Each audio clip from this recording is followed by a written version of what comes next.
Dünya manzaralı uzay otelinde konaklamak ister misiniz? Evet, size bu soruyu sordum ve rezervasyonları açık durumda. Uluslararası Uzay İstasyonu'ndan sonra uzay oteli fikri ve projesi gerçekten çığır açacak projeler kapsamında. İlk aşamalarda her insan uzayda konaklama yapmasa da yaygınlaştıkça yeniliklere yol açacaktır. Bu projenin kapsamında farklı projelerde belgesellere konu olmuştu. Asgard projesi de buna bir örnektir. Dünya yörüngesinde ayrı bir millet ve ülke kurma fikrine örnek olmuştur. Dünyanın ilk uzay oteli olacağı iddia edilen Aurora istasyonu uzay modülü Space 2.0 Commit konferansı sırasında tanıtıldı. 2022'de konuk ağırlamaya başlaması planlanan uzay oteli için rezervasyon toplanmaya başladı. Aurora istasyonu için geliştirilen Orion Span şirketinin paylaştığı bilgilere göre otelde ikisi mürettebat olmak üzere 6 kişi konaklayabilecek. Uzay istasyonu yeryüzünden yaklaşık 322 kilometre yukarıda alçak yörüngede süzülecek ve dünyanın çevresinde 90 dakika bir tam tur atacak. Konuklar 12 gün sürecek tur süresince günde 16 kere gün doğumu ve batımına şahit olacaklar. Konuklar sıfır yerçekimli ortamda ayrıca bazı uzay deneylerine de katılma fırsatı bulacak. Elbette bu çok özel otelin paketinin fiyatı oldukça astronomik.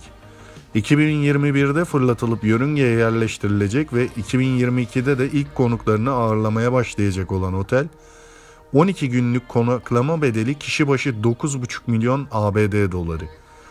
Rezervasyon toplamaya başlayan otelin bekleme listesine girebilmek için iade taahhütlü 80 bin dolar depozito ödemek gerekiyor. Bigelow Aerospace'in kurumsal stratejiden sorumlu başkan yardımcısı Blair Bigelow, The Verge'e yaptığı açıklamada bu uzay modüllerinde Uluslararası Uzay İstasyonu'ndakine göre çok daha düşük maliyetle bilimsel çalışmalar ve araştırmalar yapılmasına imkan tanımak istediklerini dile getirdi. Tabii şirketin şişirilebilir uzay modüllerinin eninde sonunda uzay otelleri olarak kullanılmasının kaçınılmaz olduğu rahatlıkla söylenebilir. Bigelow'un Beam modülü şu anda uzay istasyonunda test ediliyor ve 2018'de modül yerinden sökülünce uzay istasyonunda boşalan hava kilidine bu kez Axiom Space'in geleneksel metalik modülü takılacak. Bu arada Bigelow şirketi de 2 B330 modülünü uzayda birleştirip 4 kişilik ilk uzay otelin inşaatını tamamlayacak. Şişme modüllerde 3 otel görevlisi de kalacak. Otelde kalacak zenginleri ise Elon Musk'ın SpaceX şirketinin geliştirdiği Dragon 2 mürettebat kapsülü taşıyacak.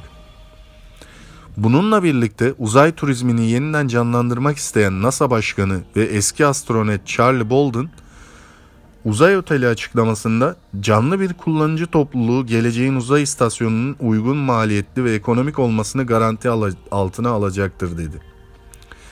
Sonuç olarak alçak yörünge uzay ekonomisi her geçen gün büyüyor ve ilerleyen zamanlarda bu alanda öne çıkan SpaceX, Blue Origin ve Virgin Galactic gibi firmaların yanına çok sayıda yeni firma ekleneceği kesin. Kısacası uzay turizmi yakın geleceğin popüler endüstrisi olacak gibi görünüyor.